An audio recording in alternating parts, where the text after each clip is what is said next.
Good morning, everyone. We call the meeting to order. Chester Council meeting, March 13th, 2024. As per normal, we're going to open the meeting with a prayer. And as I said earlier in the year, for every occasion that we get, we're going to bring in someone to do a prayer, whether it be one of our chaplains or one of our local clergy. Today we have Father Ionelli from St. Catherine Drexel. Did I get that right? Okay. Who's going to offer us the prayer this morning? Welcome. Please rise. Thank you, Mayor and members of City Council, for the kind invitation to open with prayer. And we ask God's blessing upon everyone gathered here for this morning's meeting. Let us pray. Almighty and eternal God, you have revealed your glory to all nations, God of power and might, wisdom and justice. Through you, authority is rightly administered, laws are enacted, and judgment is decreed. Assist with your spirit of counsel and fortitude the mayor, that his administration may be conducted in righteousness and be helpful to your people over whom he presides. May he encourage the respect for virtue and religion. May he carry out the laws with justice and mercy, and may he seek peace on our streets. Let the light of your divine wisdom direct the deliberations of City Council and shine forth in all the proceedings the laws frame for our rule and government. May they seek to preserve peace, promote happiness, and continue to bring us the blessings of liberty and equality. We pray for judges, elected civil officials, first responders, and all others who are entrusted to guard our political welfare. May they be enabled by your powerful protection to discharge their duties with honesty and ability. We likewise commend to your unbounded mercy all the citizens of the city of Chester, that we be blessed in the knowledge and sanctified in the observance of your holy law. May we be preserved in union and that peace which the world cannot give, and after enjoying the blessings of this life, be admitted to those which are eternal. We pray to you who are Lord and God, forever and ever. Amen. Amen. Pledge. I pledge allegiance to the flag of the United States of America and to the republic for which it stands, one nation, under God, indivisible, with liberty and justice for all.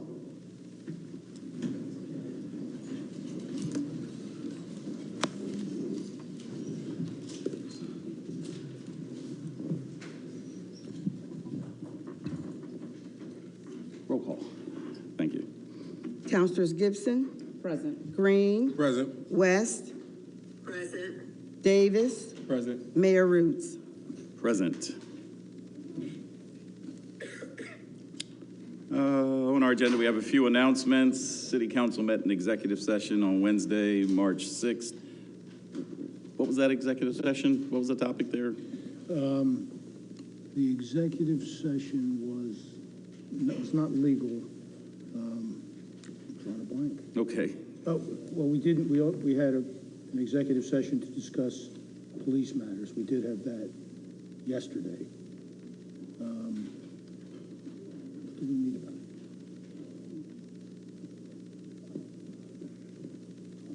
All right.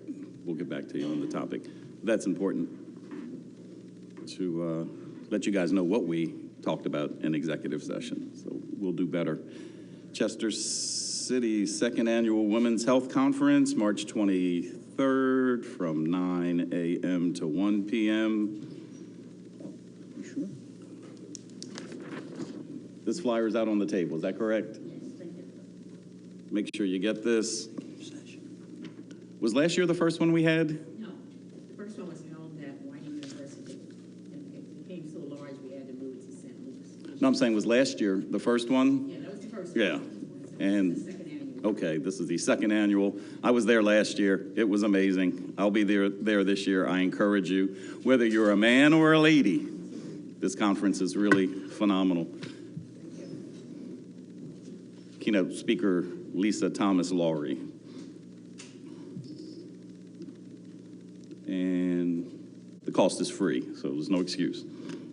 Vaccine clinic, March 21st, 2024 at the Edgemont Senior Apartments from 11 a.m. to 2 p.m. And again, there's a flyer right there at the front door. Would you like to say a little bit about the? No, it's fine. Okay, so everything that everyone needs to know is right here. We want to keep them protected, okay? And the vaccines are the COVID, RSV, flu, and booster shots. And we always have shingles, And shingles, pneumonia. pneumonia. Right. Okay. Thank you. It's time for public comments on action items only. The action items are the items that are on today's agenda. Do we have anyone? Seeing none, we'll move on to our, oh, we do have one? I'm sorry. Come on up. Thanks.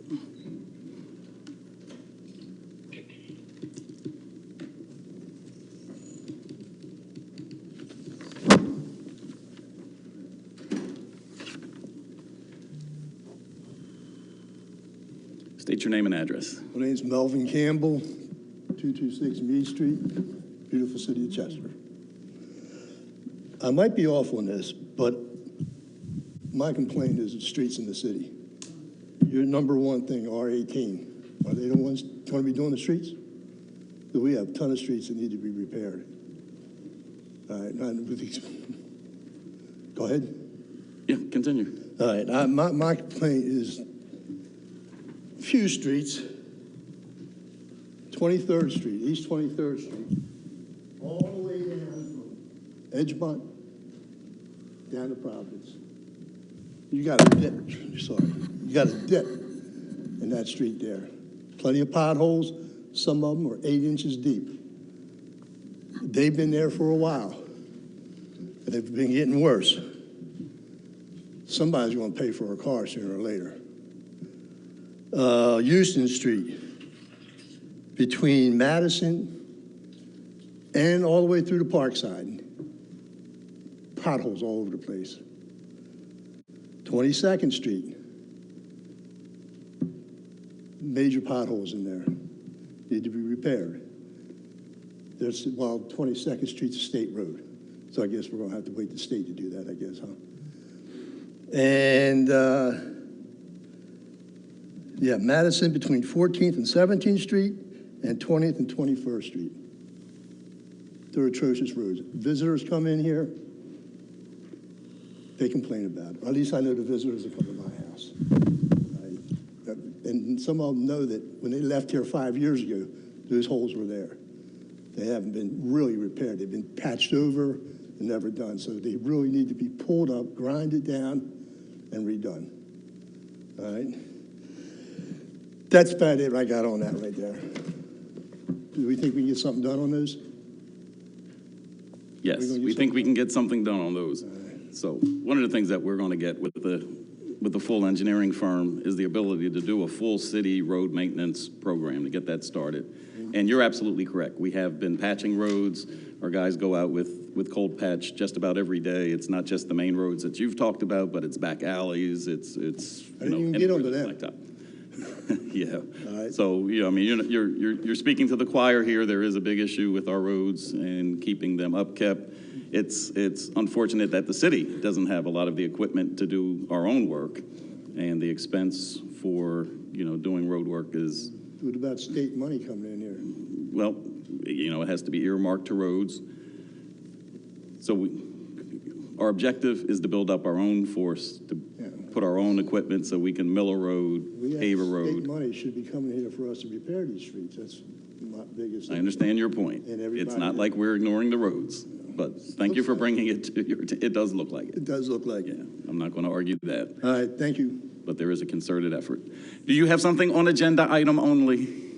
If you are, you have to step up to the microphone, state your name and address, I'm not sure that and you have 3 minutes. this is the time, but my name is Diane Noel, and I live at 713 East 25th Street. Speaking to the microphone, please. For the past 3 years, we've been complaining about the corner of 25th and Providence, where all the logs are. We have an ordinance in our neighborhood that there should be no businesses And these logs have been there for 3 years. I've been complaining, our neighborhood has been complaining, and nothing's being done. We've called the cops, we've done this for the past 3 years, those logs are still there. And it's a sight. We pay the highest taxes in the city, and we have to face that when we come home. Now, I've addressed this with you, I've addressed this with previous council, and nothing's being done. Okay, thank you. So how is this going to be addressed? It's been 3 years. I've talked to you, That's too. your public comment, thank you. The fact that nothing's being done isn't true, but I will admit that the logs haven't moved. So if that's what you're saying, that's true. We are working, 3 years? yes, Okay. yes. So we can talk about that when we get to the regular comment section of the meeting. But we are well aware of the problem. We have been going after the land owner, and it is a matter that's in court. So to say that nothing's going on is not true. There's a lot going on, but the logs haven't been moved. And here's our police commissioner. I'm helping this gentleman. Oh, I thought you were going to make a comment. No, on it. I can make a comment on it. I'm actually born and raised on that street, 739. My parents grew up in, I lived at 741. In reference to the property, the gentleman who has it, we've been back and forth. Solicitor's giving me a hand. Prior engineer, Mike Galante, was on it, taking him to court, going back and forth. Believe me, I see it all the time, and it's been there for a while, and it was never there. Directly across the street from Eric's Auto Repair. I do know there was something where his son died, and then the father, I believe, was arrested down in Merlin. Don't quote me on that. I was working with the district attorney's office, but it's not an overnight process. I do agree with you. 3 years is a long time, but we are looking at every angle to address it. Trust me on that. Thank you. Yep. Any other public comments on action items? I'm sorry. All right, let's go with the resolutions. Resolution. The Council of the City of Chester does resolve that it does hereby authorize the contract with Colliers Engineering and Design, Inc., 181 Washington Street, Conshohocken, PA, 19428, Suite 430, in the amount of $395 to assist with developing safe streets and roads projects and engineering services to meet our capital plan needs, ARPA project completion for all action plans to prioritize safety enhancements and justify essential investments. Professional services through the proposal process, 2 quotes provided, 5 requested, 3-year contract. Further, that it does authorize the proper city official to execute said agreement for and on behalf of the City of Chester. Further, said agreement is contingent upon final approval of the city solicitor.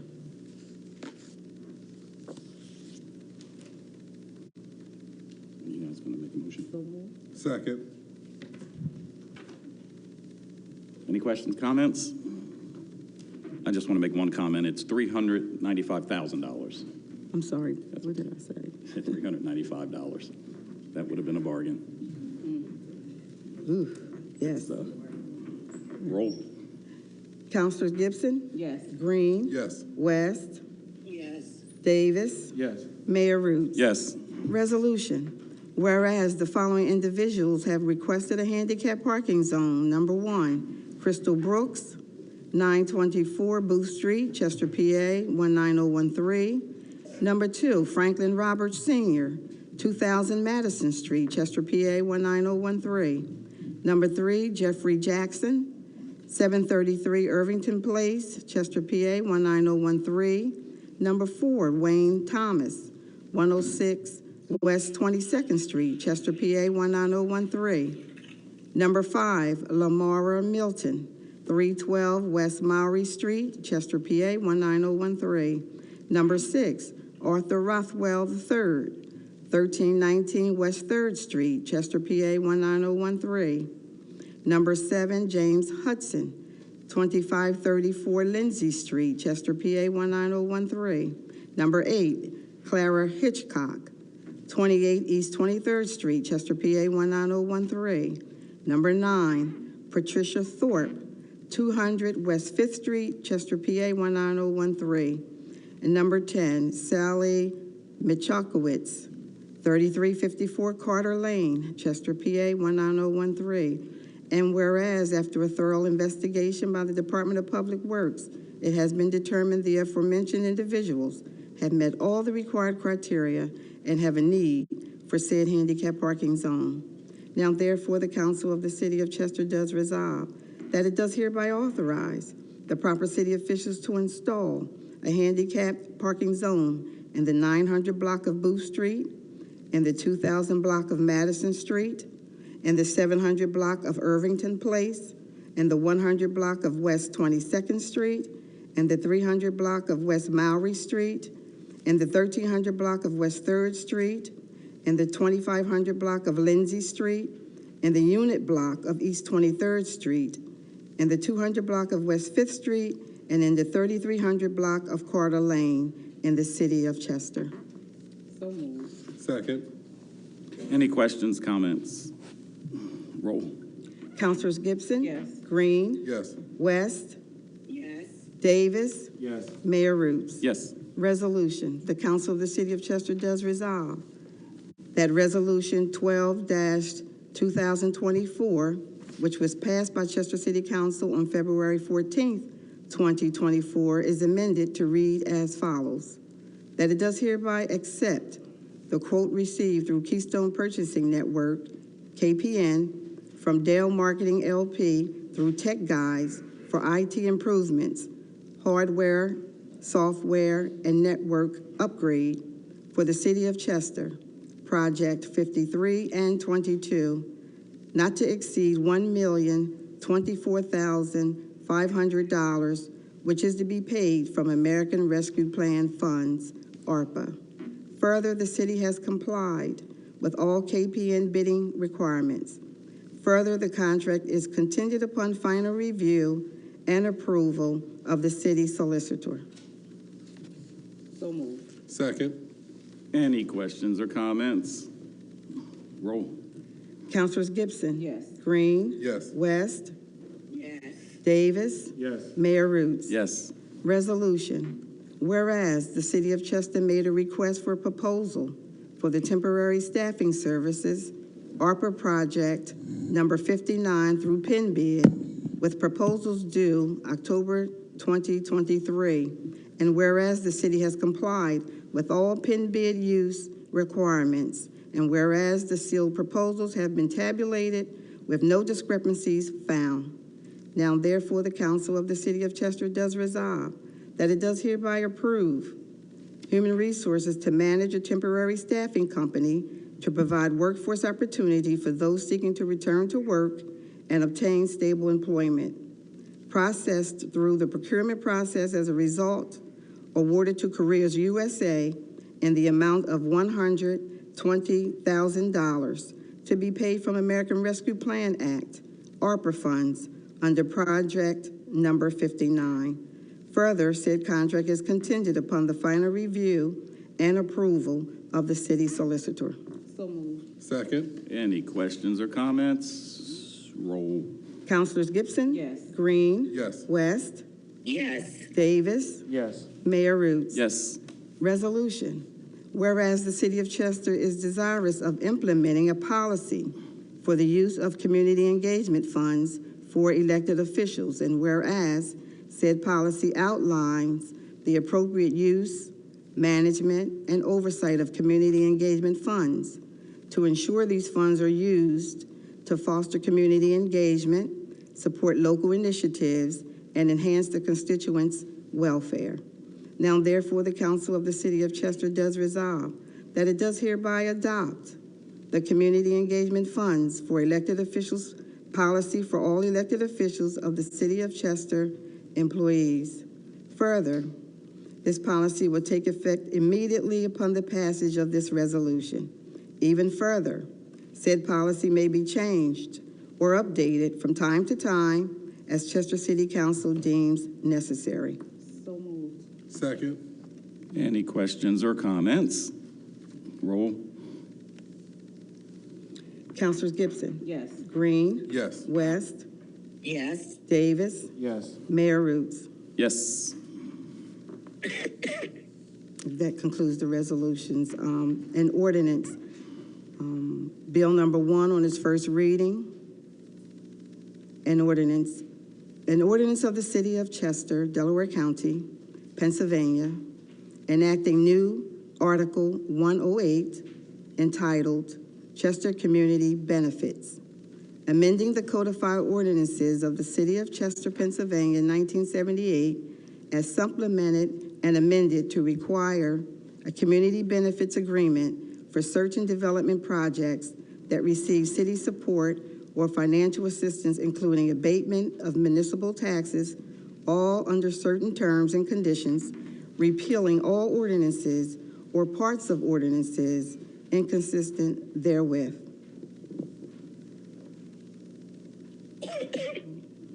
So moved.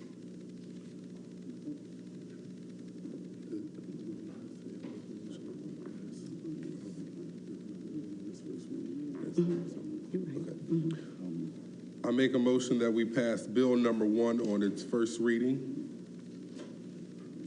So moved. Give a second. Second. There you go. All right, any questions on this one? Roll, please. Councilors Gibson? Yes. Green? Yes. West? Yes. Davis? Yes. Mayor Roots. Yes. Let's hold up on this one. Chief, what's your note here? Bill 2? Bill 2. Is it referred to committee with public comment prior to? This is where we're going to refer to the Finance Committee. Okay. This is Bill 2, which is going to be your fee ordinance. So it's going to be referred to Finance Committee. So that's our role up here today, is to refer it to the finance committee. Yeah, that's where you're going to refer to Finance Committee, the share business. Via a vote or just a comment? Just a comment. Okay, gotcha. All right, so bear with us. We're adopting committee structures amongst our council people, and this is the first meeting that we've had where we're rolling it in. So this new ordinance will not be read. It will be referred to a committee.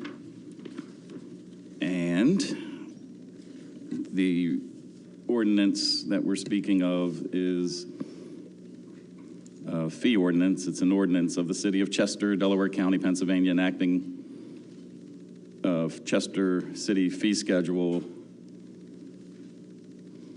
amending the codified ordinances of the City of Chester, 1978, as supplemented and amended to establish fee schedule rates, setting nominal fees based upon program costs using the market-based approach so that payments are consistent with efficiency, economy, and quality of care, and sufficient enough so that the services are available to the general population in the geographic area, repealing all ordinances or parts of ordinances inconsistent therewith. So this will be referred to the Budget and Finance Committee, chaired by Councilman Davis, and it will be followed by public comment. So that's what just happened. This ordinance has been put in your hands, and then you're going to make sure we have public hearings, so public comment with regard to this. Okay. I would like to make a comment. Sure. So the one comment that I have in regards to the committee structure that we're now adopting as a council is the purpose of to inform the city and actually have people from the community actually come and give their input on what we're trying to do in regards to the different changes we have going on that's going to affect the residents directly.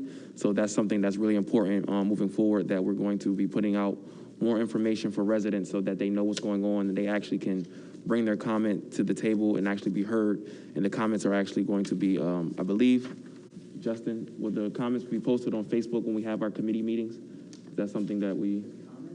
The minutes, okay. So that's important for the residents to know that they can actually come to the committees and actually voice their concerns or any questions that they have going forward. And Chief, if you can, this will be new for the City of Chester and also new for City Council. We would operate more like a legislative body. And Chief, if you can explain to them the new process of how this will work so that the public will understand. We can do it now since we're talking about it. So as the council explained, this is a new process, so everyone will have to bear with us as we do this. One of the things, as the mayor has alluded to, when you do Robert Rules of Order in city council, many of people had concerns that they didn't have a chance to voice their opinion. And normally in a council meeting, that's normally what should not happen. So what the committee is going to do is, as you will see in your agenda, there's several different committees. There's a Budget and Finance Committee, there's a Community and Economic Development Committee, Human Resource and Administration Committee, Park and Rec Committee, and Public Safety Committee. All of these committees are going to be chaired by the council members. This gives them an opportunity, and also you as the public, to voice your opinion at the actual committee meeting. This is where you can have true dialogue, conversation back and forth. And it helps with the council meeting to be more efficient and more effective, but at the actual committee meeting, it gives you your opportunity to speak. And if you need to speak a couple of times, it gives you that opportunity as well to speak more than just for 3 minutes. So that's your time to really dialogue with council, with the chairs, and with the other council members. Now, the way the structure will work is they'll have that conversation with you during that time. If there's things that they're not satisfied with, like for instance, like this bill number 2, that will be discussed at the Finance Committee. So if there's things that council members that are on this committee are concerned about, or they have questions about, or even you have questions about, they can say they can table that bill at that point in time, and they table it, then they give it back to us as the administration to go back to the drawing board and answer the questions that you all may have, or answer the questions that the council members may have. If everything is comfortable with the council members at that point in time, and is comfortable with you as constituents and members, then at that point in time, they can vote to move it forward favorably or move it forward to council as a whole. Then you'll get another shot at it. So in essence, you as a community, you will get 2 to 3 opportunities to really have conversation about a resolution or about a bill. And it also gives council more time to really digest some of the stuff that they're getting. Oftentimes, they may have a week or 2 to really read it and digest it, but now this gives them multiple times to really understand it and digest it and have any questions that they want to send back. So again, as we go through this process, if you do have questions or concerns as a community, you can definitely come and talk to the staff, talk to us about it. Again, you have to be patient with council as they're going through this new process as well. But as we talk to each other, council and the mayor, solicitor, and myself, we wanted to give you all an opportunity to have more time to really look at the ordinances, look at the bills, and then, again, if you have questions, give you time to really discuss and ask those questions at that time. All right? Did I cover it? I have a question. Go ahead. Chief Leitner, what I wanted to ask you is that as the committee's attempt to resolve whatever the issues are that the community is bringing forward, will council members have the ability to go to the department to do their research, or we still have to come through you?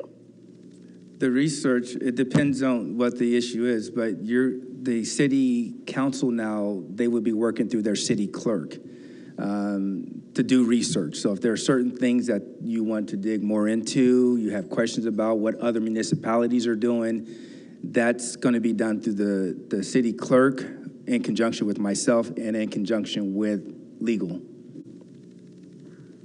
So we see the city clerk. Correct. And yourself. The city clerk. Appoint people. Your city clerk is going to be your point person. You're going to have 2 of them. We can discuss that. I think we kind of discussed it yesterday, but we can talk more about that. But as we go through that, your city clerk is going to be your point person. The other reason we're doing that, too, for you as constituents is we want to start really annotating, analyzing, and logging the complaints that come in. That's what the city clerk is going to do. So when your complaints and stuff come in, our intentions, and again, you're going to have to bear with us, is when you come up and you voice your concerns, the city clerk will log those complaints. And we will be getting back to you. That's why we ask for your phone number, and we're going to be asking for your email, so we can respond back to you via email, via phone call, to let you know the status of what you complained about. I don't like to use the word complaint, your concerns. So whatever your concerns were that you want us to address, we will actually be logging that in now, and that will be sent back to you so you will know exactly what's happening and where we are with the process. Many of you had concerns, and sometimes, as they expressed here, sometimes these things can't be resolved overnight. As the commissioner said, some of these things we have to go to court on. When you're talking about residential issues, you're talking about blight properties, you're talking about the logs on the streets or on that parcel. Many of these things can't be resolved overnight. We do have to serve proper notice. We have to notify the courts. We have to go through an entire legal process. So again, we want to keep you informed. So that's another reason why we're going to be asking for your emails so that we can correspond through council, through the city clerk, in order to get back to you. Well, let me have you explain just a little clearer. You know, the committee is made up of one person on council who's going to lead each committee, and the other two members are council members. We will encourage others to join these committees as you see fit, as you're interested. But the committee, the core of the committee is a council person as lead and two other council persons. So when we did mention community involvement and mentioning voting on these, you know, issues that will be coming up, is everyone a voting member or just the council people? Just the council people. Because you're taking legislative action, so that's why the council members are on this, because they're still taking an action from a legal standpoint to vote on a bill or resolution, and they're voting to move it forward. But we're encouraging you as participants to be at the committee meetings, but they shouldn't be on the committee because you're taking legislative action.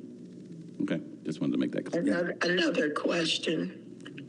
Would it be more effective to have not just council members on the committee, but a director from whatever department that would handle like public works or public safety or something like that? Would it be more effective to have the director involved in that committee meeting? The director will be at the committee meeting because the director is the one that's going to be presenting the information to the committee. So whatever that department, so we'll say public works, public safety, there's a public safety committee. So both Commissioner Shirley and Commissioner Gretzky are required to be at the meeting, because if there's something that's dealing with public safety, they're the ones that are going to be responding to the Public Safety Committee. So any of these committees, whatever department directors in charge of that, will be required to be at the meeting because they're presenting to council and the committee of what the action is. And final remarks. And this is the first time it's happened in the city, but in order for us to move the city forward, we really have to begin to operate like a third-class city.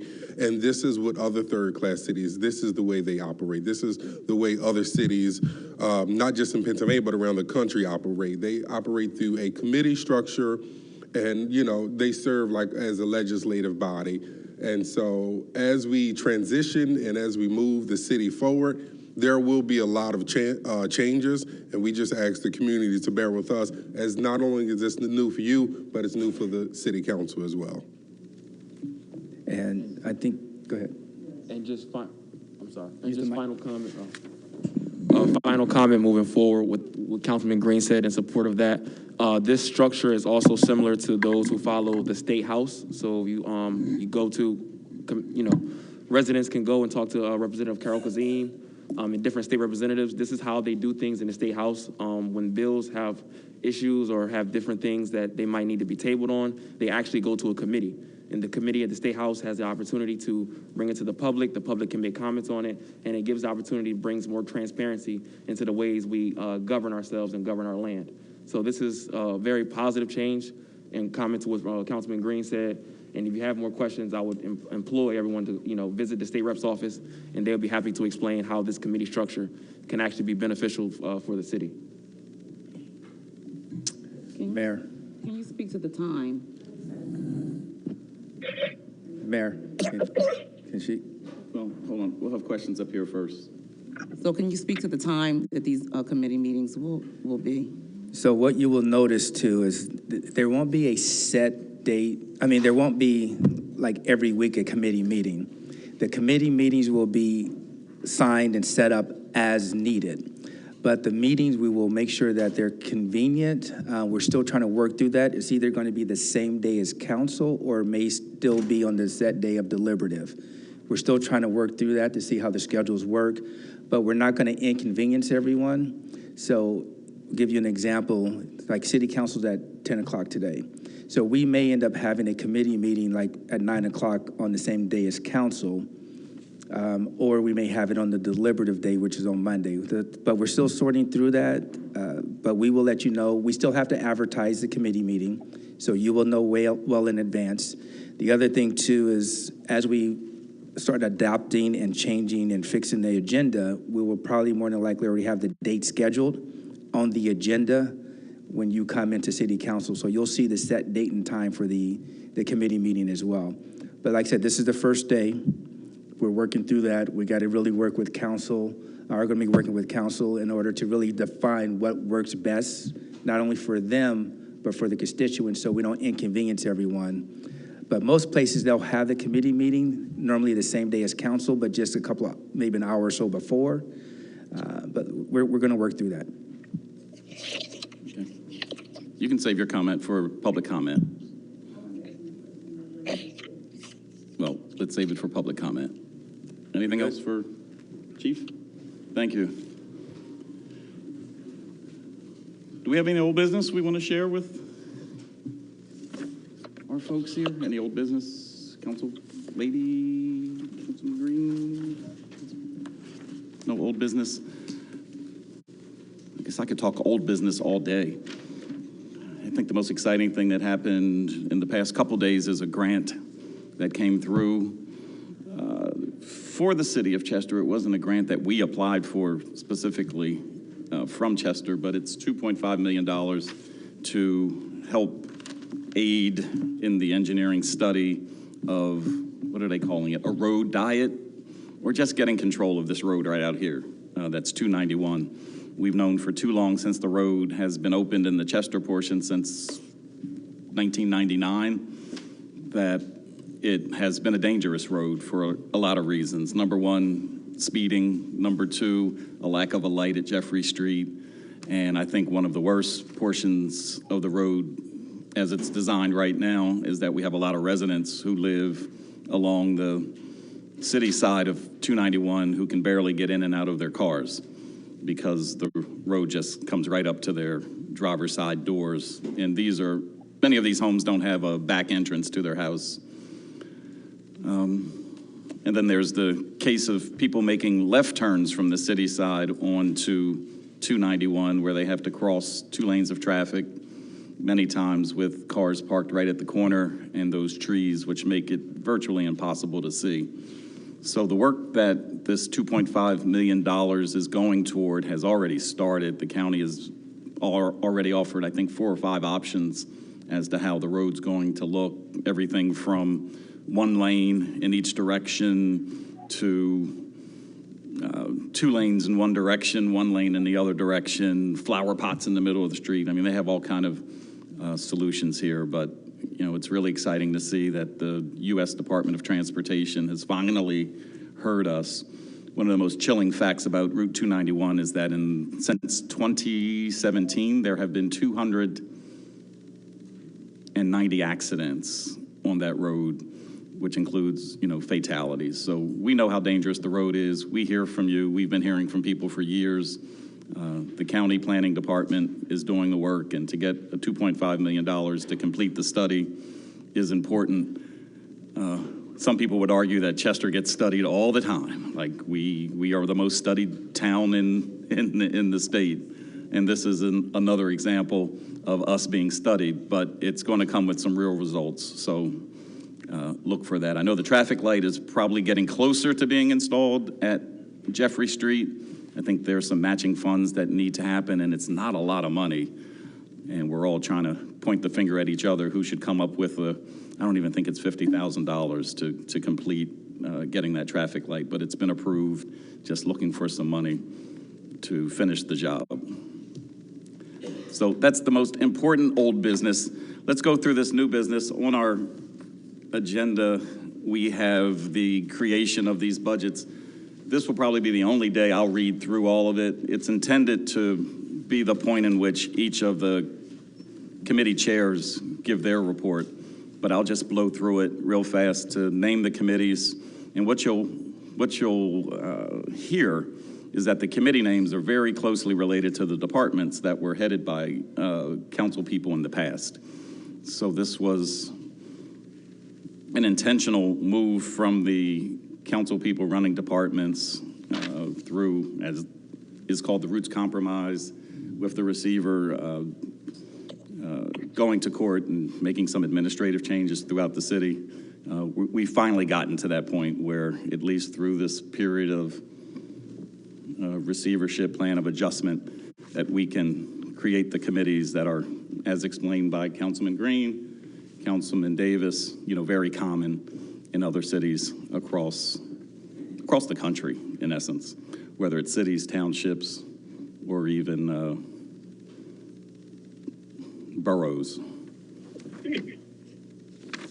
Before I read them off, I'm going to go to a resolution. I guess it's become old business because it's already been passed, but it's new business because it's today.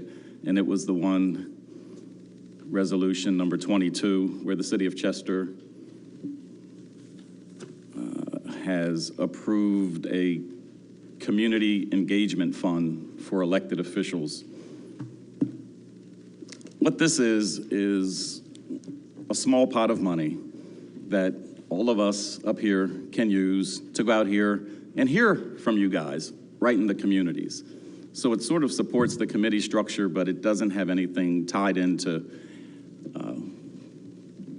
ordinances or policies. It's what we would call back in your day as a liaison, sort of the,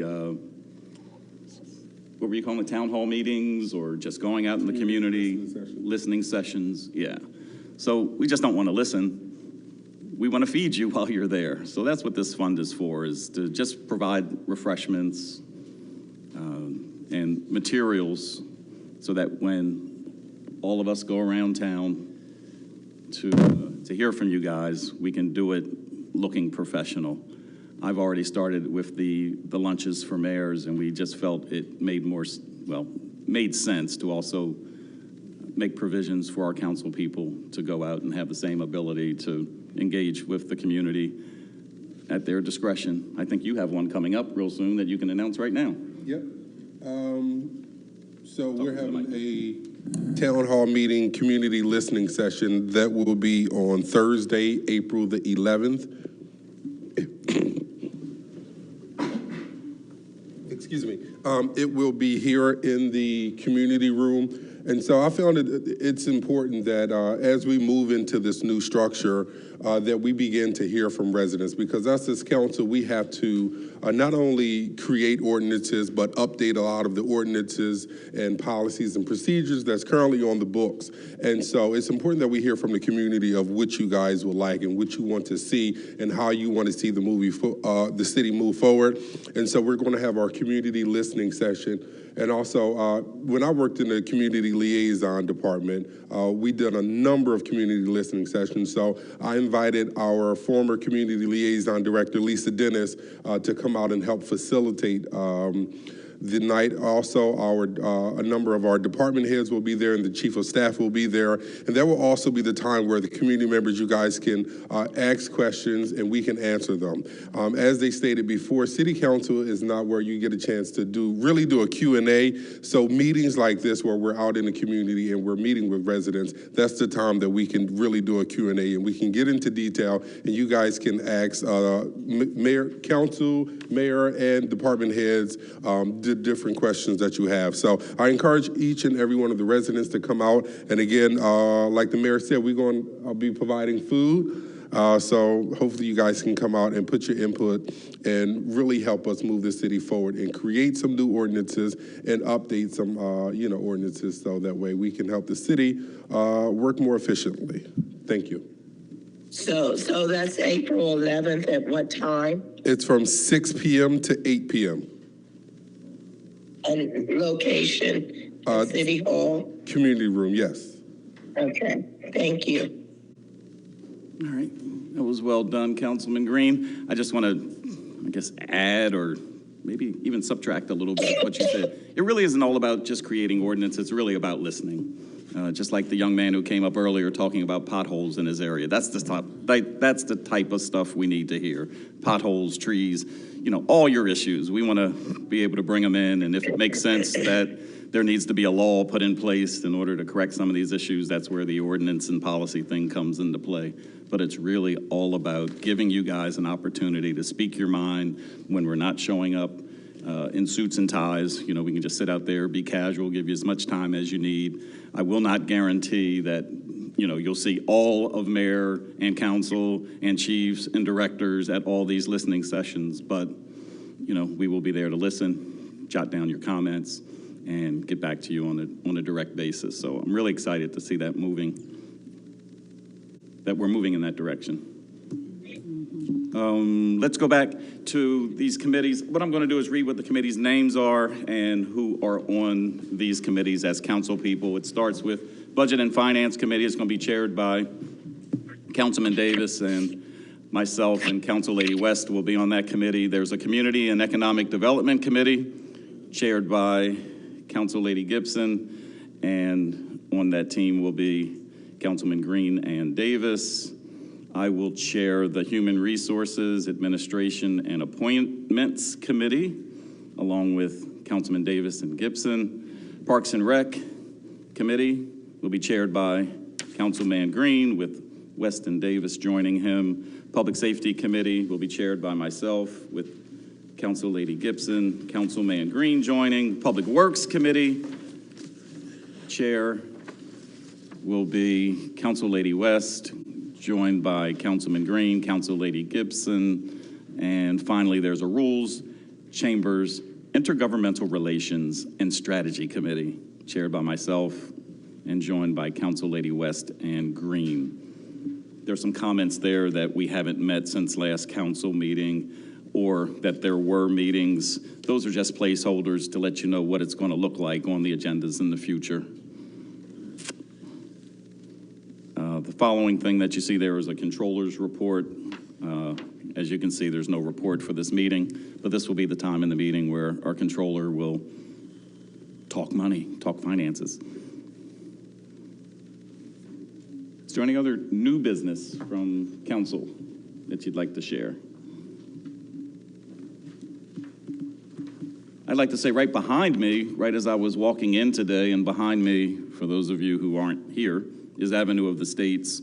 Our Public Works Department was out in force cleaning up the Avenue of the States. They've been going all around the city this week doing some big illegal dumping removal, but I thought it was really cool that they included in their work to have all forces right out here on the street. It means a lot to our business district. The gateway to the city, which I love, terminates right here at City Hall. My objective is that these couple blocks out here have to get spruced up. We know that particularly the artist community have taken over a lot of these buildings and have done a phenomenal job making useful spaces of a lot of these old buildings Most of it are art-related or performance spaces, but as you drive up and down, well, can't drive up and down, but as you drive down the street, the facades don't match what's on the inside. We had a couple important people through town last week, one being the Secretary of the Department of Community and Economic Development, the other being a deputy for the governor who's deputy of economic development. We took a riding tour around the city, and the question that was asked was, like, if you had one thing that we could help you with, what would it be? And it's this strip right here. You know, if you look at the city as a baseball field, you know, you have to have a home plate where things begin and things end, and this is what I see right out here. If I can get our state people who claim they want to help us, I'm going to keep on their case to help support what they call their main street initiatives. They're doing it across the state. It's just a matter of getting them to focus here, and I think we're getting a lot of attention in that realm. So that's what we're looking for from our state officials. So I'm putting it on record for those of you who are watching. It's public comment time. So I hope all you guys have signed up who want to provide public comment today. If you haven't, you still have an opportunity to. I'm never going to cut anybody off in case you came in a little late. If you think of something, oh, here comes Brown Williams. Come on, man. Sign the form. Oh, yeah. It's right over here. You don't go first, though. No, You don't go first. You got to take your hat off, too. I'm a Phillies fan, too. I know it's spring training. Okay. All right, but Oh, no, I'm not a Philly fan, but I'm you're not a Philly fan? No. You're just a homie, a homer? I like the Yankees. You like the Yankees. Why did I even bring it up?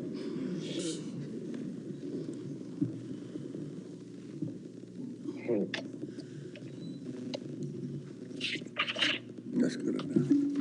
Can you pass that down, Ken? There go Kenny. Oh, you got a couple more? I didn't know. Hey, baby, Just how put you it back doing? when you got it. I ain't getting it, man. He bring it out there.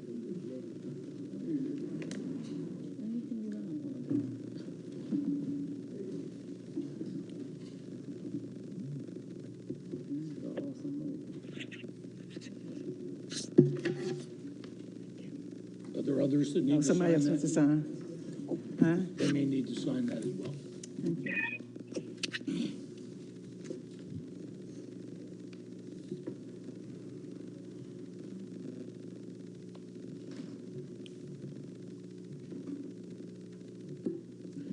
And while they are signing that paper in old business or new business, I just want to give a shout out to Councilwoman Gibson and True Vine Church. I joined Councilwoman Gibson yesterday as they was doing a few distribution, and it was literally like hundreds of people out there.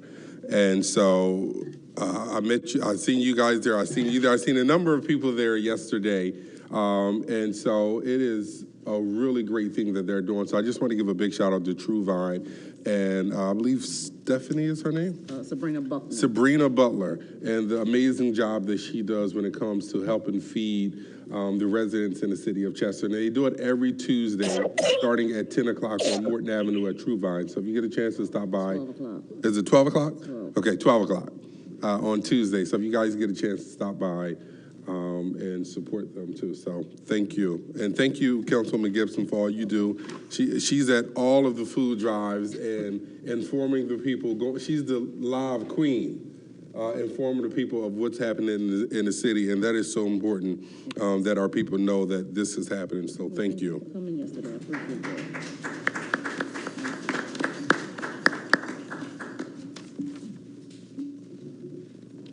We hate dead air, don't we? Yeah.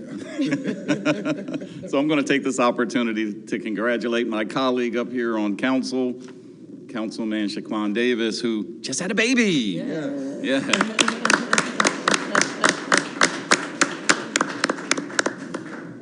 He says he's getting no sleep, as new dads don't. But what I loved about a comment he shared with me is that it's helping him become a better student because he's awake so much, he has more study time.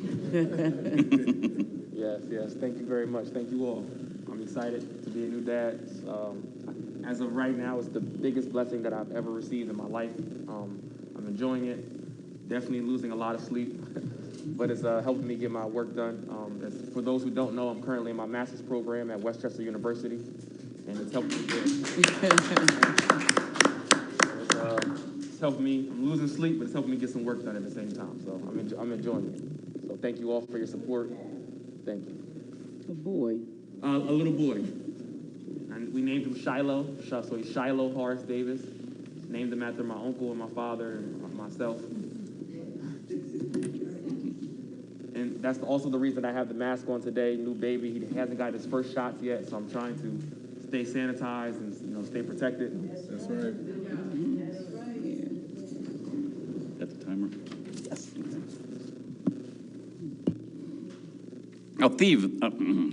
Althea Davis Moses. I got it wrong? Al, you read that.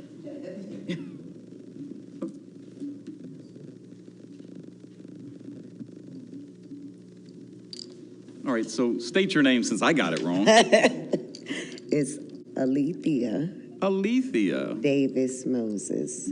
Okay. It's Greek. It means truth. I should have known that because you sat in my office, but I'm sorry. Okay, please excuse me. This is my first time, so I really don't know what to say or what to do. Well, you have 3 minutes, so get it together quickly. Okay. Get to your key points. I got you. And it's a public comment, not question and answer. Okay. All right. I got you. First, I would like to say, yes, Councilman Gibson is the best. She lets us know everything. I would also like to say thank you to the mayor for listening when I did come in to speak with him. Thank you to Commissioner Gretzky with me speaking with him also. And my question, I just have a question. I want to know, what is the time period when things do go wrong in your community, when you already have the answers that you need to set things in motion? What is the time period to get those things done? And what I mean is, if you already have who did what, when, and why, what is the time limit on getting those things put in place to have something done about it? Okay. That's it. I got it. Good job.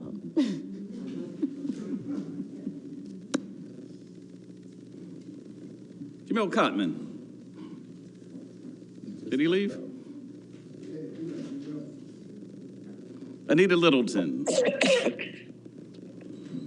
Ladies first, sir. You're next. Okay.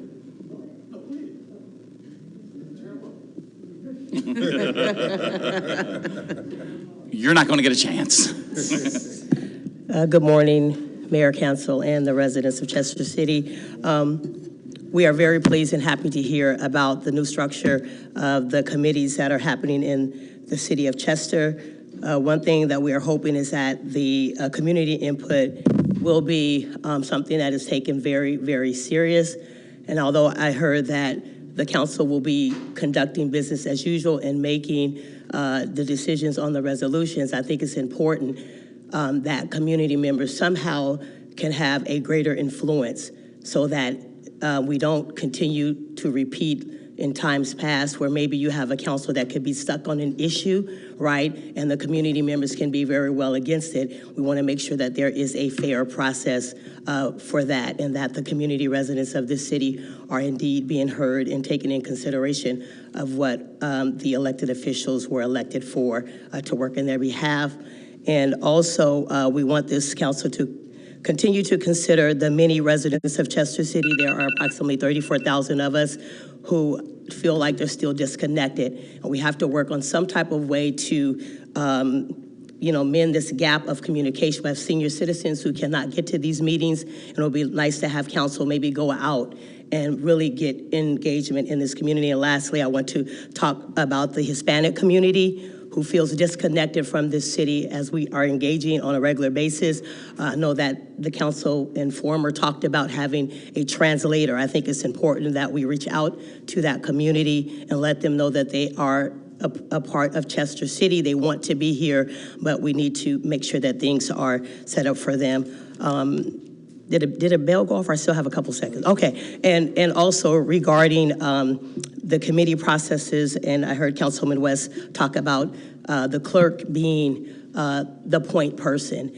The city of Chester has a lot of work to do, and I know that we need new structures, but we have to be very careful that we are not continuing new structures that are continuing the same pattern. One person cannot do the level of work that the city needs.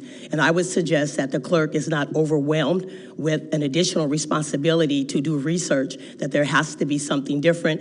Maybe you will utilize the council who has been elected by the city to take part in that, as well as the director heads that's going to be doing this. It's important that we are able to move forward, okay, effectively, and not still repeating same processes with just, new systems, okay? That's really important. But more importantly, this resident, the community of this city has to feel important.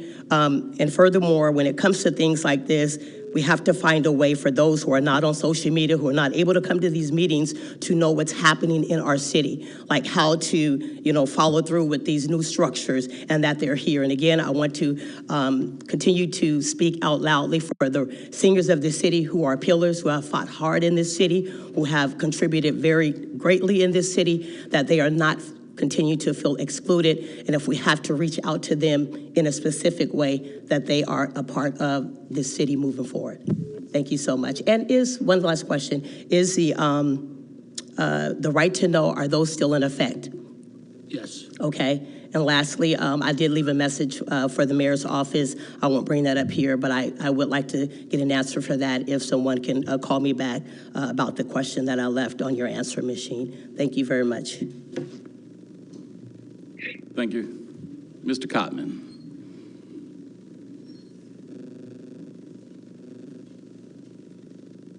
Good morning, Mayor, Council. Good morning. Morning. I came here today because for two things. One is y'all doing a great job. That's part one.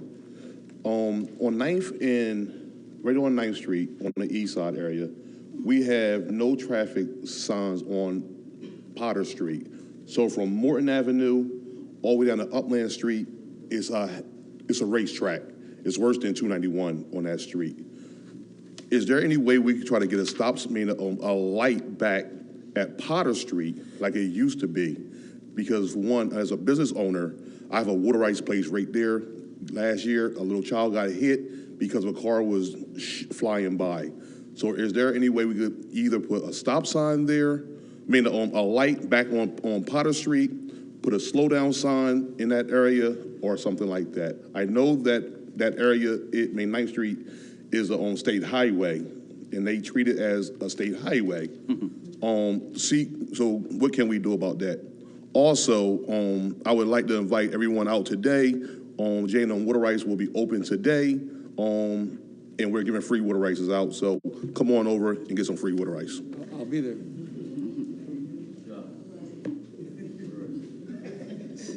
What time does that start? 2 to 7, okay.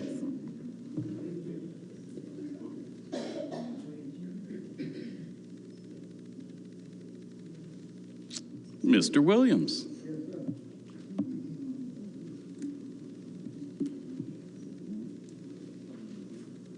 Good morning. How y'all doing this day? All right. Well, where I come over here for today, but all these holes on Wilson Street. Damn holes so deep right there before you get to 9th Street there. If you drop in there, you'll turn over. Is y'all got anybody going around and checking the roads out and the holes out and different things? And another thing, I want to know about like all this trash in different places. You can ride through the city on 3rd Street, look like a dump. Everybody dumping in them fields over there. You got tree limb there. Pretty soon, them wood rats gonna be in people's house. Because everywhere you look, they got piles of wood. Old mattress, furniture, you name it there. I see a house right there on Wall Street, half of the house doesn't fall out in the middle of the street. Ain't nobody cleaning up. You come up to 3rd and Flowers, the bar fit the bus out. Somebody need to be getting something done with these old raggedy houses. Get a contractor in here to tear them down, either hire some men here. We need to be doing something around Chester positive, getting something before we kill somebody children, because it can happen. Because kids do skate and they ride bicycle, because you've been little once. And like you can go down on 2nd Street, when y'all gonna bring the sweeper back in here and clean it up? Sweep it. Because we need to have a sweeper down there by me, at least once a week. We don't have that no more. We had a man down there one time on Holland Avenue. He cleaned all around by the house with a broom and a roller. He had a Georgia buggy. He had a special place he dumped in the trash. People come by and pick it up. And then we need a lot of things done around here. We need to hire some more mayors with the city. When y'all planning on doing that? Because to get things done, you need manpower. Don't you want to get it done? You can talk till you turn blue in the head, but it won't get done if you don't put manpower on it. And we need like going down 3rd Street, that whole street need to be paved. I think about Chicago. And let me get back, touch a little bit on that storm sewage. Yesterday I get a bill. When y'all planning on doing something about that? You're already paying Delco too much. They sent me an estimated bill, because I come over there about 2 weeks ago and I had to pay them, and I checked my bill. It'd be different. The water company sent an estimated bill to us, and that's the way you got to pay the Delco. Every 2 months, I got to pay them $100-something. That's too much money. Then I got to pay the storm and the sewer $32. Well, I'm eating chicken and rice with it. Damn sure got to eat now. You got to take your medicine. We need a lot done around here. I appreciate if y'all can do it for us. Thank you. Thank you very much. Catherine Flagg Justice.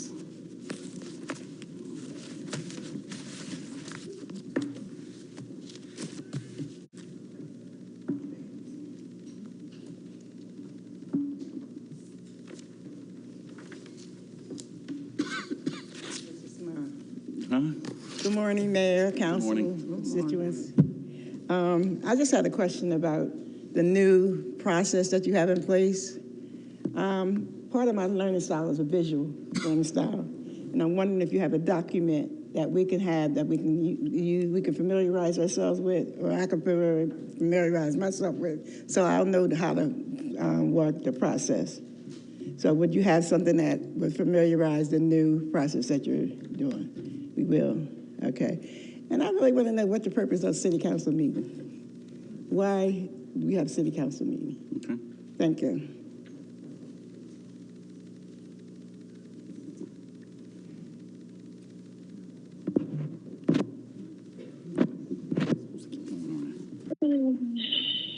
Mel Campbell.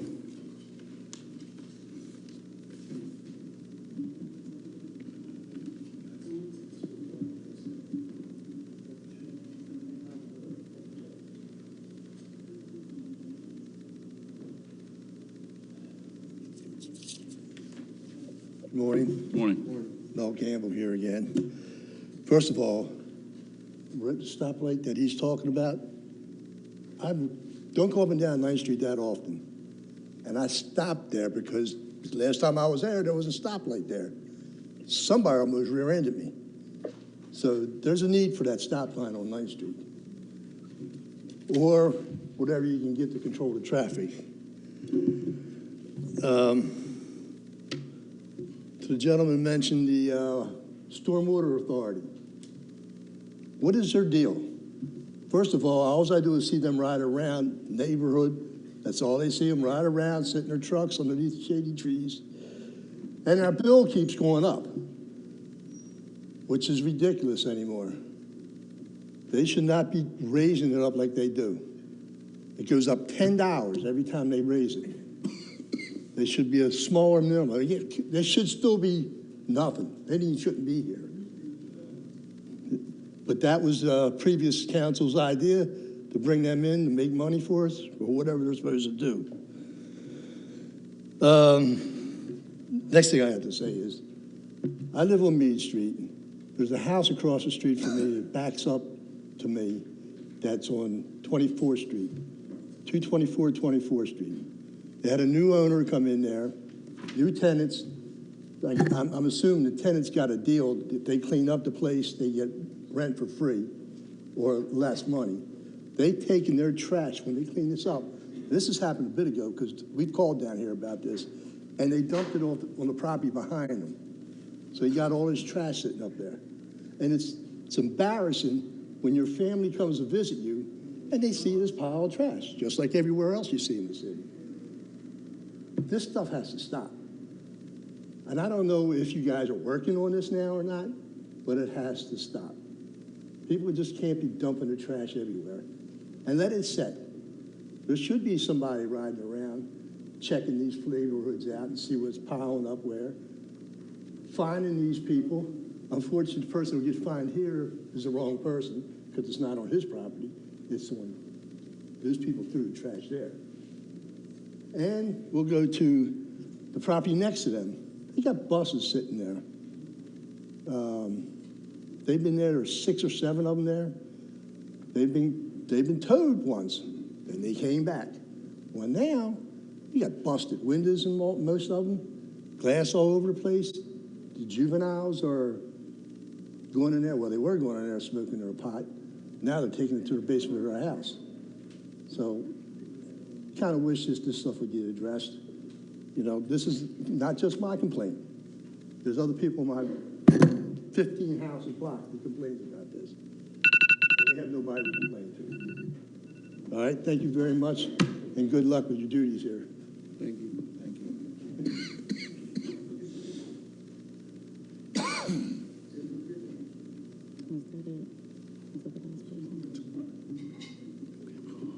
Erica Peterson.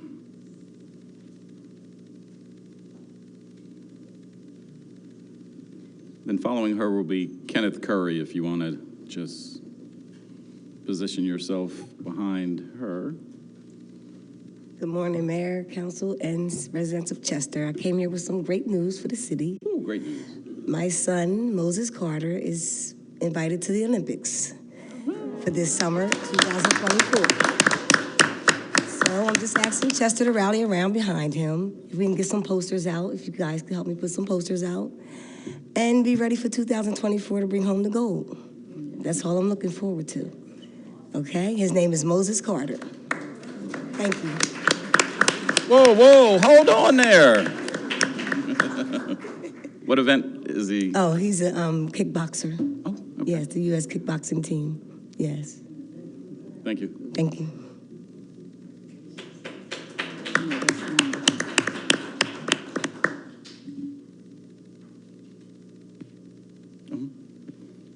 Kenneth Curry.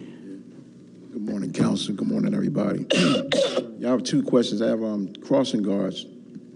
I'm retired now. I'm a crossing guard. They're not making any money, and I just want to know when can they get a raise in the situation. I've heard it's been years before they had a raise, so I was curious about that.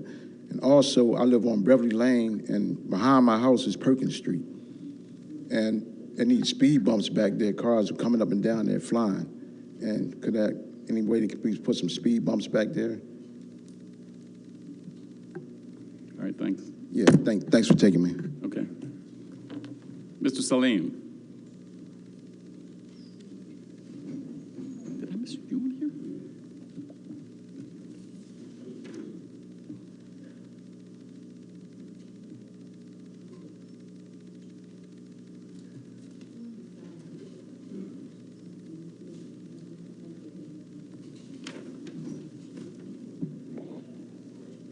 Good morning, Mayor, Council, and people who come.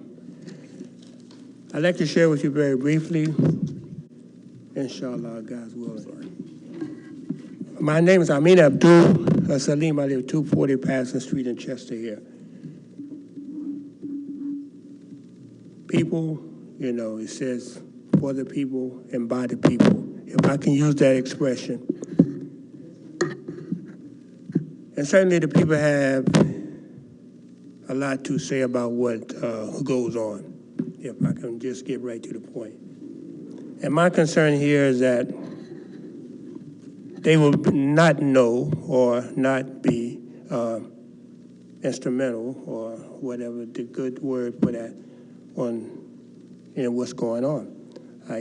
This is very important. I've done this for a long period of time, I mentioned, and it's just like I'm not sure if the people are in this intelligently. Man means mind, so certainly, we got to be in this intelligently, not talking above our heads and so forth. So this was easy, and to me, it's getting a little bit hard, But the bottom line, inshallah, if I may say, God is in charge of all affairs, and they can rise up. If it's not right, come on back down. God will not bring them on back down. So this is a good that I feel in my heart, until we understand better what is going on here. The bottom line, sir, is that it says, try this. We done tried everything else. Now try your Lord. Your Lord comes. This comes after everything else has been tried and failed. So, with that, sir, I just wanted to just mention that. I think that's as far as I want to go at this point. I thank you very much, sir. And about those potholes, if I may, the scripture speaks of God using, there will be so much rain that whoever roof is not affected would be he who live in a tent. God didn't intend all this mess on this earth. So it's going to rain to get rid of this man's doing. And when God do his thing, it's going to subside, get down. But, yeah, so you got potholes, and by the leave of our Lord, mercy and grace. But these things will leave us, go away. So that's what I'm hoping for, inshallah, God's will. Look at that guy.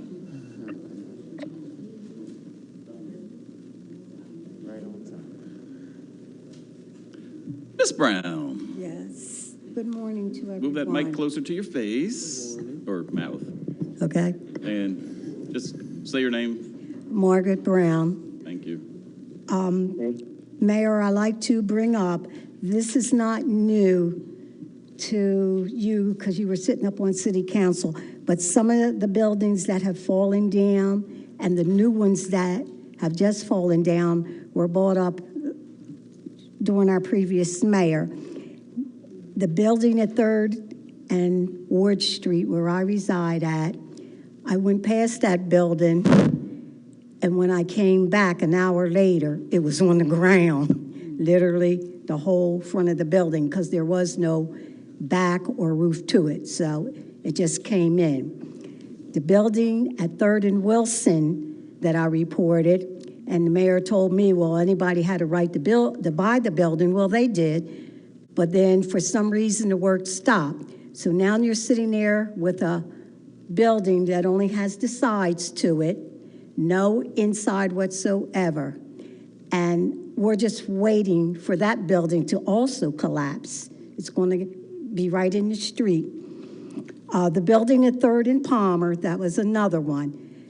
It has completely, every time it rains, it's a little bit more falling in. The lady on the side that's connected to it, I think has nothing to do with the tearing down, but when that building finally goes, it's going to take part of her house, literally just take it away. Also, at 2nd and Ward, where the stones and the dirt is piled up in the gated yard, it's now, the trucks are being added into that yard, but nobody seems to, do anything about that.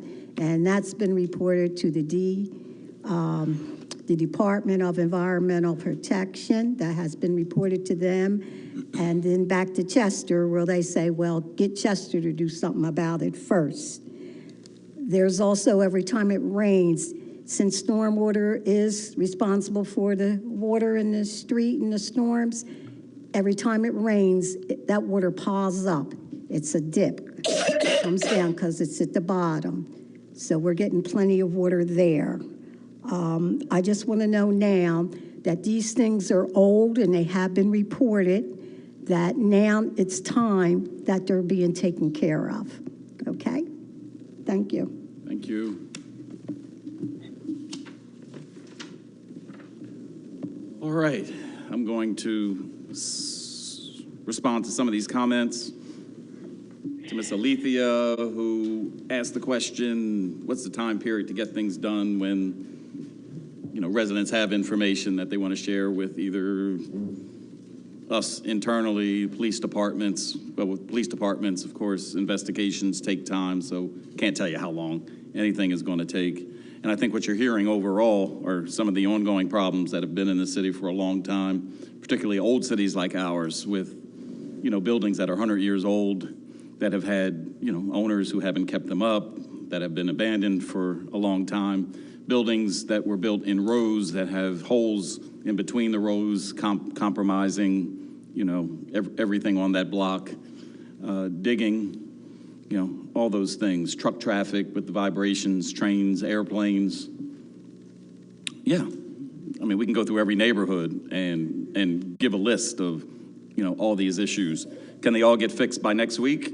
You know, probably not. Does it take money?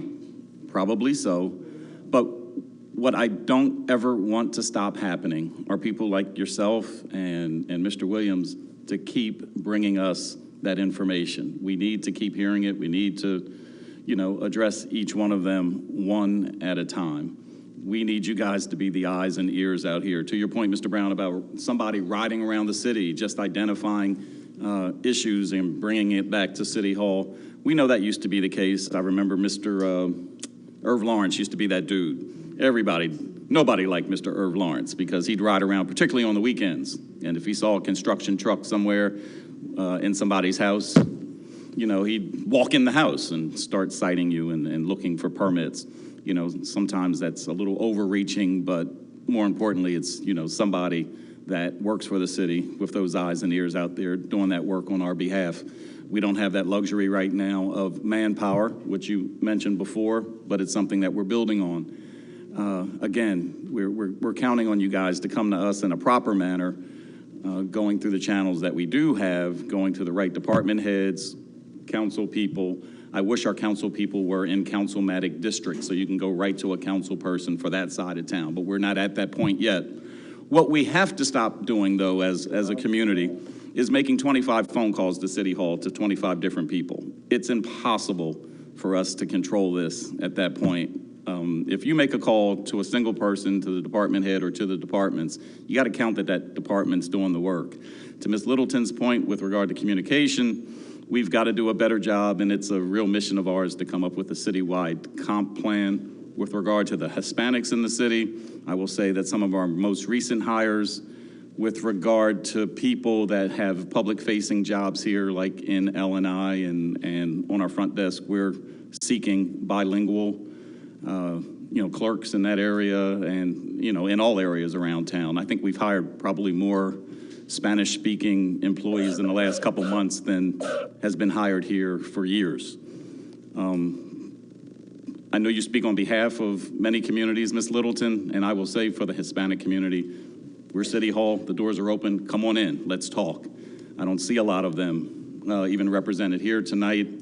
I am out in the community almost asking like those old sci-fi movies, like Take Me to Your Leader. I want to know who is the person representing the Hispanic community out here. I want to talk to them. I want to meet them. I want to form a relationship with the Hispanic community. No one's presented me that leader or leaders out there. I absolutely want to meet them. So if you know who they are, send them my way. Let's just keep going here. 9th Street between Morton and Potter, yeah, that's PennDOT. I will say our relationship with PennDOT is each day getting better. They're getting to know us, they're listening to us, they're responding to us in a much faster fashion than they did before. Today we just approved the contract with our new engineering firm firm, engineering firm, firm. I say that a million times because that's so important. We've had a good engineer here for a number of years in Mike Galante, but he's a single person who, you know, has a specialty, has an expertise, and would always contract out to others to fill gaps. Now we have a full firm with a full complement of engineers. One of the things that they're charged with right away is to help us do a road safety survey, just to go around town, look at the roads. We already have money invested in doing this survey. We're waiting for results. How close are we to getting results there, Mr. Leitner? I know we I would say maybe a couple months out. couple months out, so it's not like this is being ignored. We've got somebody that we've paid that's going around town, looking at all our roads, telling us the conditions, and at the end of all this, they will prioritize the worst roads to, well, the worst roads first.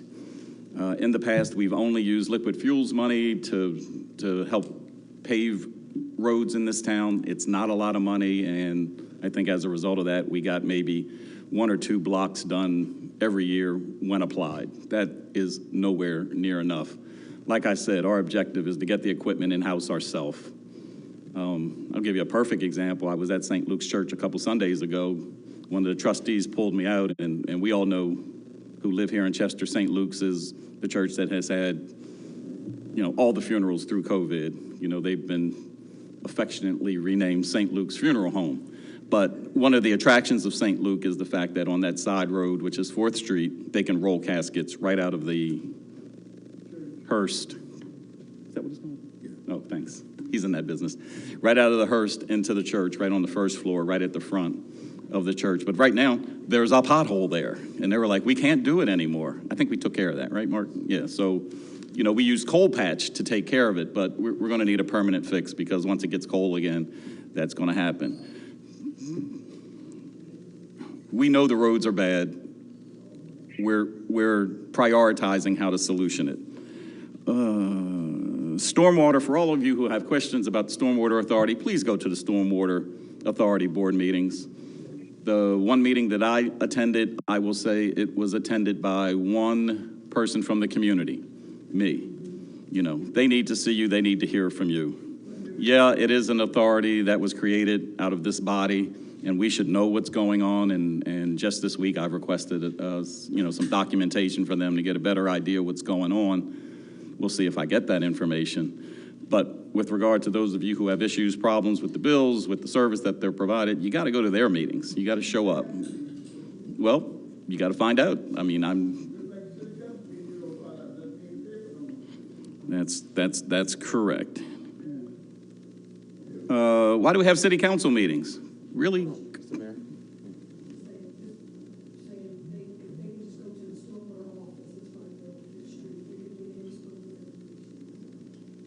Okay, so it was shared that you could just go to the stormwater office. The address is 31 East 5th Street. It's the old Bryn Mawr Trust building. Knock on the door. Go in there and ask your questions. Why do we have city council meeting? It's to handle city business. It's to do what we did earlier on. Approve, not approve, ordinances, resolutions. That's primarily what a city council meeting is. It is to handle city business. Because it's city business and because it affects all the citizens of the city, people like yourself are invited to join and see us conduct our business. Thankfully, we have video cameras now for people who can attend.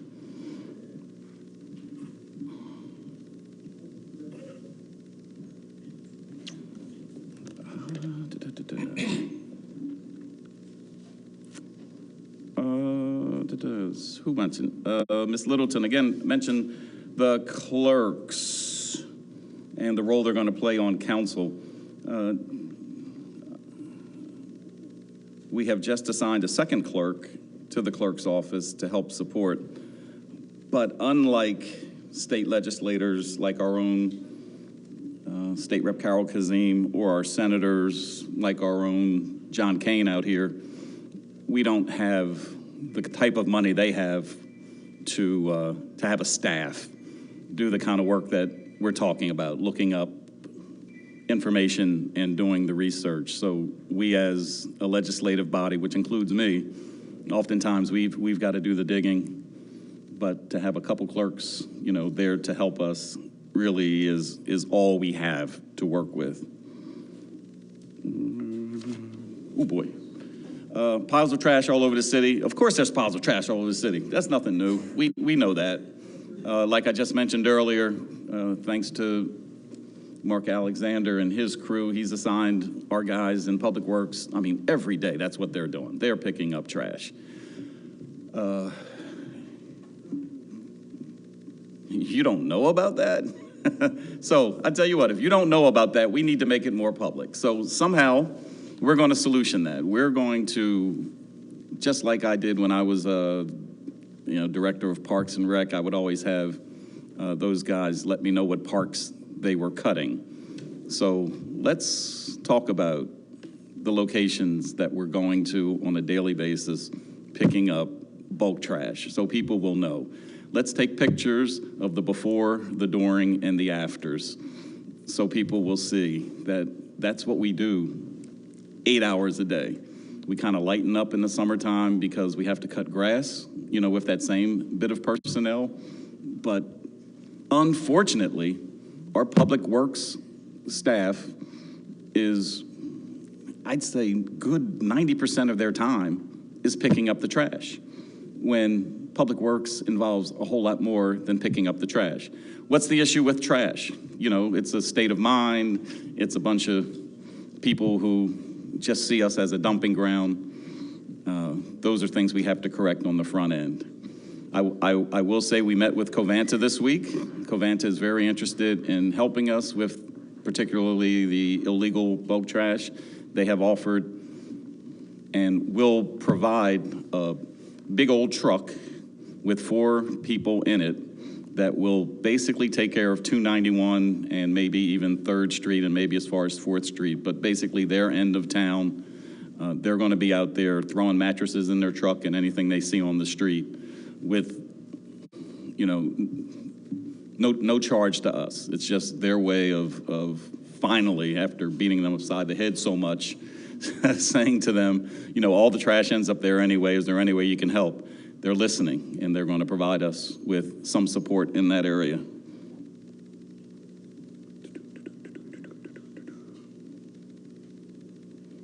Crossing guard raises. I'm not really in a position to talk about that, but I know there's some activity going on with crossing guards.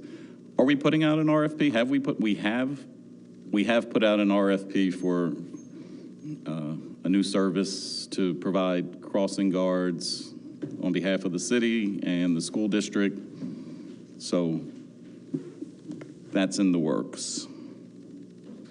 Speed bumps are always tricky. Certainly can't put them on state roads. On city streets, we may have to figure out a way to do something with speed bumps, even if they're temporary type speed bumps, not the ones that are part of the street, but something we can lay down for a couple hours. But it's going to take neighbors to go out there and make sure they're up and down. One of the worst things that speed bumps create is a headache during snowstorms when our plows are out there. As we can see, our winters aren't as snowy as they used to be in the past, so that's not an excuse we can continue to rely on. Speed bumps is something we need to talk about. Moving forward. Mayor? Yes. I believe the executive session was stormwater and briefly engineering. Okay, thank you.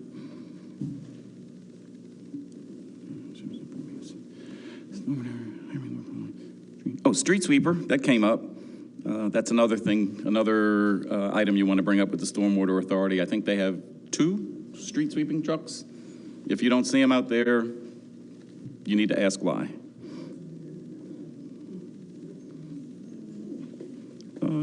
At a glance, that's about everything that I see. Before I ask you guys to comment, I want to do one thing. And Mr. Leitner, can you share with with us, some of the personnel shuffles that we've made around because people are kind of used to seeing certain people in certain spots around city government. So we know we've moved a few people recently. Could you kind of give us a primer on what that is? I know I'm putting you on the spot here. And it's going to be an ever-moving target here. What we always attempt to do is put people in places where they can be most effective, and in some cases, well, that's really the purpose of what we're doing, as well as to better serve you as citizens. So give me some of the more recent changes we've made. You are putting me on the spot. As far as personnel changes internally, how it really affects you, I guess that's what we want to look at is, you mentioned the city clerk. We are moving Ms. Joan Neal. She was in zoning. She's going to be the other member as far as city clerk goes. So we'll have two, Ms. Candace Newsom and Ms. Joan Neal, that are actually going to be working in the city clerk's office. As far as staffing goes internally, Mr. Mark Alexander is the interim director for Public Works. We have Ms. Stephanie Hall, who's working in Park and Recreation. Those are recent changes. We're still looking to hire a director of human resources. As the mayor said, we did lose our engineer, but we brought in an engineering firm. So we'll have several different engineers that are working on particular projects. There are more new hires coming. We have HR's swamped right now with trying to bring in talent. There are several positions posted on the website. But right now we're in the process of looking at hiring, like I said, an HR director. We're looking at our planning and zoning department. We need to get a planning director in there and zoning officer in there as well, which would help with some of the issues you're all are complaining about houses falling down, improper use of certain facilities. So we're working on that as well. I think that should cover the basics or the major ones. Is there anyone in particular you're looking for? Ms. Pinter? Oh, Ms. Pendergarden, yes, she's sitting right here. Ms. Kim Pendergarden is working as our new zoning supervisor. That took place on Monday. So she'll be working in the planning and zoning department. So those are the recent changes that have taken place in the last couple of weeks. Again, we have some new hires here as well, but we can go over those later. Chief, if you would kindly do so, can you explain to them, because some people may not know the actual role of a city clerk and how they function in other municipalities so that they can get a better understanding of what not her new role is, but the role that should have been playing all along, if that makes any sense? Absolutely. So what Councilman Green is referring to is, as you all know, we operate based off the third-class city code. So the third-class city code, as we go through these reorganizations, we want everybody to understand we're not just doing this because we have nothing else better to do, but we're following what the code says. The third-class city code governs us on how we conduct business. And in the third-class city code, it outlines many of our job duties and responsibilities. So the clerk's responsibility and job duties is to support city council. You can read it right in the third-class city code. That's what their job is to support city council, which is why you see the city clerk up on the dais. They take the notes. They prepare the minute meetings. They prepare the agenda. Those are some of the changes that you won't see it, but as you see the changes happening, those are internal changes that we're making. But the city clerk also will be supporting them when we talk about research. If city council, when they're having their committee meeting or they're having their listening session with you as a community, they're going to be listening to what you're asking. So some of the things you're asking for may require a change in the law. It may require change in processes or policies. That's what they're going to be doing as they're listening. They're taking that information so they can determine what's on the books right now. I'll give you an example. We talked about I think sir, you brought it up. If you go to a house and they're dumping, we know they're doing construction out there, and they're dumping their garbage on the side yard or in the front. So our current law, our current ordinance, which is housed in Public Works, requires a dumpster if you're doing construction work. However, if you get the dumpster, it's only required to get a dumpster and if you're going to put it on the street. But there's no requirement for a dumpster if you're doing construction work. So somebody can be doing construction work and just decide that they want to dump it in the back of their pickup truck and then they haul it somewhere else. But where they haul it to, we don't know. They probably haul it right down the street and dump it somewhere on the road. So there's no law in the books, right? So sometimes, I know contractors are in the audience right now and people will probably get upset about that stuff, but this is the stuff that as constituents, you have to bring to council. And this is the part where listening sessions take place, committee meetings take place, but that's an example of there's a law in the books that requires a dumpster only if you get the dumpster if it's going to be placed on the street. But again, it doesn't address the illegal dumping. It doesn't address when somebody's doing construction work and they're dumping it out in the side yard or in the front yard. It doesn't address that. So when council is considering and listening to what you're saying, this is one of the thoughts they got to think about. Do we put something in place? Do we put a law in place? So this is where the city clerk would come in. They would ask that question, the city clerk would do research. What are other third-class cities doing? What's the nation doing? So this is where the city clerk comes in, and they would research that type of information that you bring back to council. Council wants to work with the city clerk and figure out how they do that. So as you see, we're moving forward. We are moving forward, but it takes time to do these type of things, and it's also getting our staff trained up into what their roles and responsibilities are. So I want everyone to kind of understand that it is a process. Everything you're saying over the last year that I've been here is being heard. Council hears what you're saying. They've brought it to our attention. We're working to reorganize our staff structure so we can meet your needs and your requests. Some of the stuff you asked for, we don't have the resources. I think the gentleman brought up about more manpower. But again, manpower affects finances, and if our finances are right, we can't hire more people. But sometimes we just have to adjust our staffing in order to meet those needs. That's why they're asking me to talk to you about the reorganization. So some of the stuff we're doing, we're reorganizing staff with their skill sets and responsibilities. We're providing council with the resources they need in order to address your needs, to look at it. Some of these situations are a lot more in depth. Like I said, some of it may require law changes. Some of it may require new laws on the book. Some of it may require us just to readjust our staffing structure. But you're being heard. It takes time. And again, I'm always open and available to listen to you, but also at the same time, you got to talk to your council members. And then we work together. We'll figure that out. They come and ask me, what can we do? We'll work with the city clerk to do research on other third-class cities. And then we come up with a solution. And if I can, just one more thing. Someone brought up about the structure and about us talking about the committees.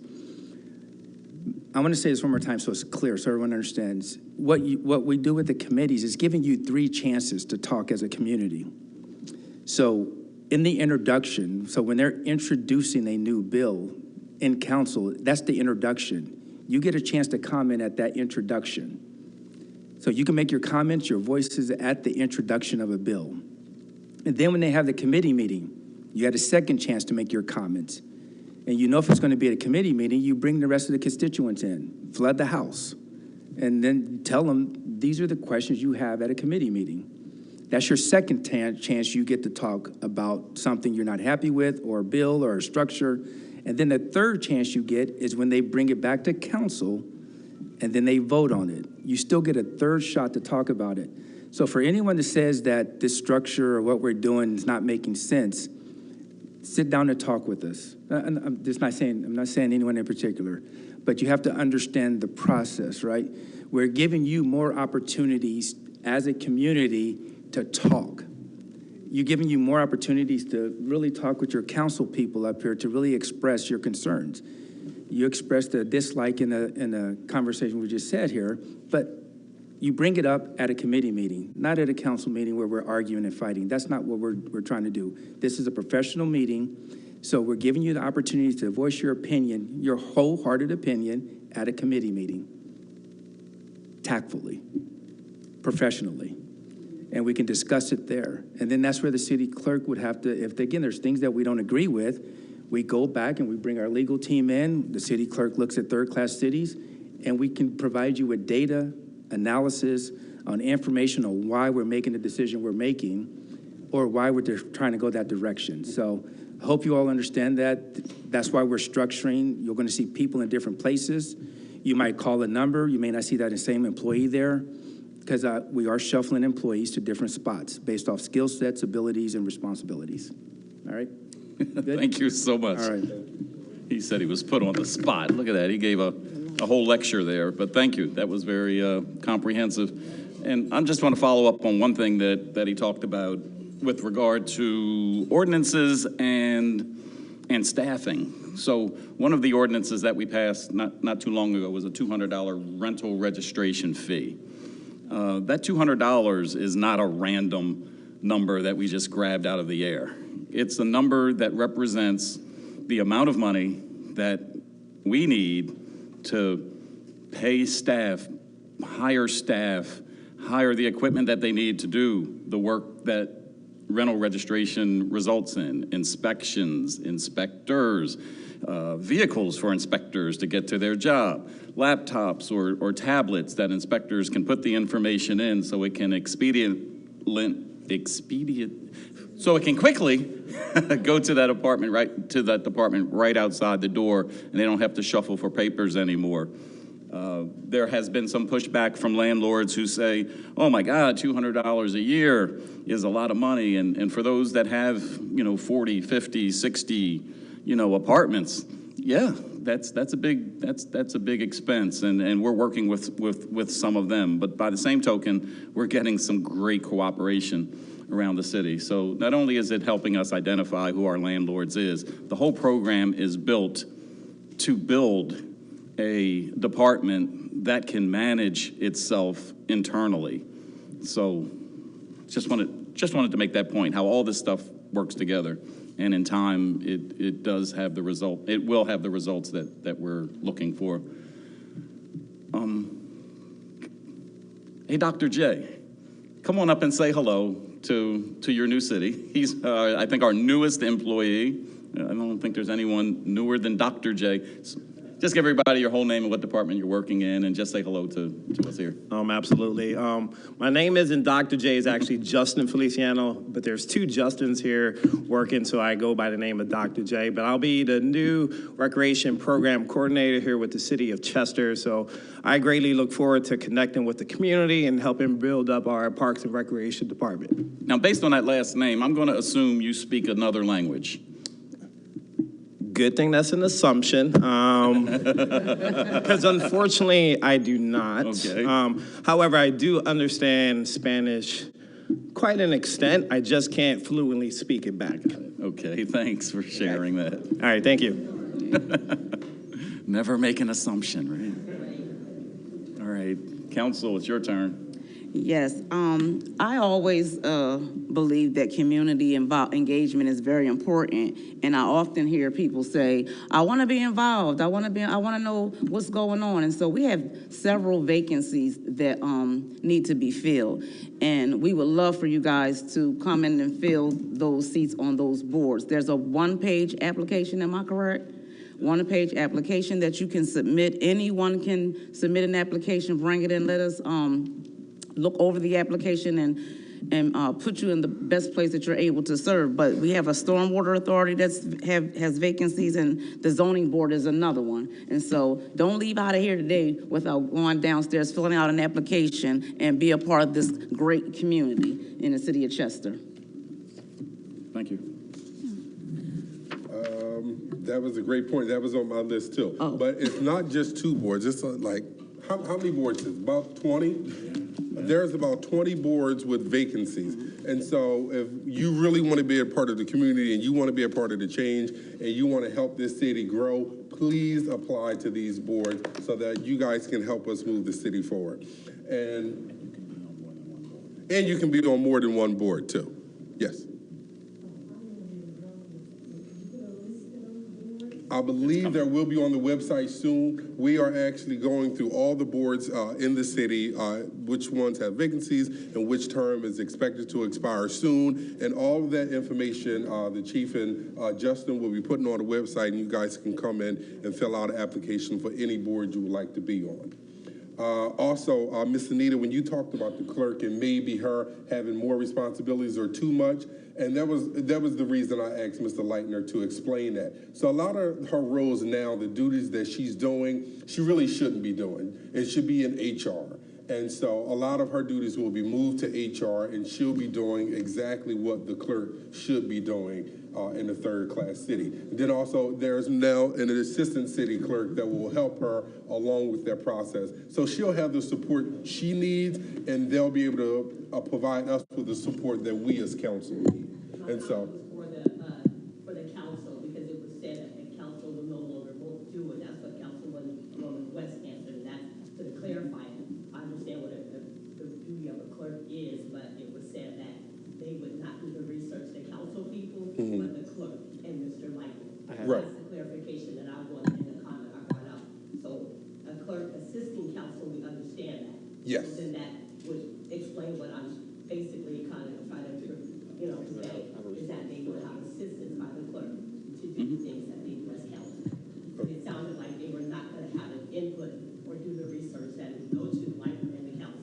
Yeah, no, council will have an input. We'll give the city clerk the information, and then she'll do the research. Then we'll work together to create, whether that's an ordinance resolution or, need be. Councilman Davis, you want to just respond? Yes, I was just going to touch on what Ms. Littleton mentioned about how would council, our role would be in assisting our city clerk and anybody else. One thing that I try to do since I've been here is go to each department and try to familiarize myself with what they do, and just to introduce myself. The HR department is one of my favorite departments in the whole building. They are awesome. They have a great personality. They just love to help, and they're willing to do the work. As Chief Leitner mentioned, they're a little understaffed right now, so you know what I mean? They need help. I went down there yesterday and said, listen, as a city council member who's not a head of the department, who can be in the community, send me a text, send me a call. How can I help you? It could be a simple fact of, hey, we need help sending these faxes or making copies. I'm not above helping anybody do any type of job throughout City Hall because, one, we're community, and as a community, we have to help one another wherever it could be. I'm a certified project manager, same way Ty is. I'm not going to get in Ty's way because that's his job, but I'm more than happy to help and assist him in any facet that I can to help him improve what he needs help on. So I understand what you're saying on how can City Council, as a council, assist our city clerk in the research and the policy making. So I understand that part. And we as council and mayor are agreeing to do that. But we also have to allow people to do the jobs that they're put in place to do, because they do have the skill sets, the talent, and the knowledge to do those jobs. But at the same time, we all here to help each other. So I understand where you're coming from, Ms. Littleton. He has misunderstood because I applauded the progress of the change. So I think you kind of clearly misunderstood me, but thank you very much for re-explaining those things. I applauded the progress of the change. No, definitely. Directly talking to that more specific issue. So Gotcha. Thank you very much. Okay. Let's keep this progress moving forward. Thank you. And also, I wanted to hit on that when oftentimes people say, we have to hire more Chester residents, or you want to see more Chester residents. Well, there are so many positions open within City Hall. And if you want Chester residents, please encourage your family and friends to apply. Oftentimes people say, there ain't enough of us on the police force. Well, they can apply right now. We're looking for police officers. And so encourage your family and friends to apply for those different positions. And I was on the website yesterday, and there are so many positions that are currently available within city government that you guys can apply for. Also, we talked about the Hispanic community, and I agree. I think the Hispanic community is underrepresented. And so, and I think all of council, we all recognize that. After one of the first meetings I had with the mayor after we won the election, one of the first things he said to me is that we don't have enough Hispanic representation, and he wanted to bring on some people of Hispanic to represent us. And so as we're building our community liaison department back up, I know we're going to bring on a community liaison, but as more funds become available, it's my hope that we can also bring on a Hispanic community liaison that will be able to work with the Hispanic community and help us here in City Hall. And also we talked about going out to the seniors. And so in our plan, as we do our community listening sessions in our community town halls, the plan is to go to the community centers, down there on Wilson Street, and also the community developments and the towers and different places like that. So that way, if they can't come to us, we can go to them. And so it is plans, it's in the works. Like I said, we're going through a lot of reorganization, and all of this takes time, but I do believe we will get there. So thank you all, and have an amazing day.